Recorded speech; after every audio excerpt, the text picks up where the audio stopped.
অযথা অন্নপূর্ণা ভাণ্ডার নিয়ে কেউ ভয় পাবেন না।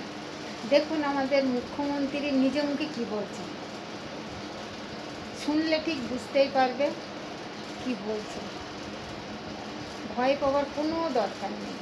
যে অন্নপূর্ণা নাম নথিভুক্তকরণ শুরু করেছি, তার প্রথম পর্যায়ে আমরা ৩,০০০ টাকা করে টাকা ট্রান্সফার করব আগামী বুধবার দিন। আপনারা কেউ বিচলিত হবেন না। প্রত্যেকের বাড়িতে যারা ফর্ম ফিল আপ করতে পারবেন না, তাদের প্রত্যেকের বাড়িতে আমাদের পক্ষ থেকে লোকেরা যাবে। আমাদের লোকেরা গিয়ে আপনাদের ফর্ম ফিল আপ করে আনবে। এতটুকু বিচলিত হবেন না, বিভ্রান্ত হবেন না, গুজবে কান দেবেন না।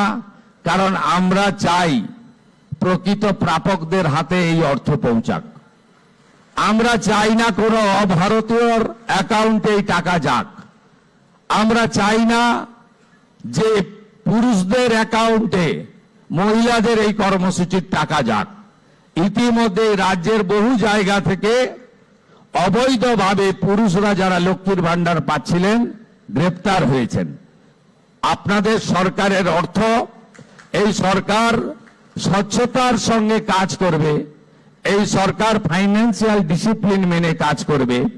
পশ্চিমবাংলায় যারা প্রকৃত প্রাপক তাদের প্রত্যেককে চিহ্নিত করে খুঁজে বের করে তাদের কাছে মাননীয় প্রধানমন্ত্রীর দেওয়া, আমাদের দেওয়া সংকল্পপত্রের প্রত্যেকটা বাক্য শব্দ পূরণ করার দায়িত্ব আপনাদের সরকারের।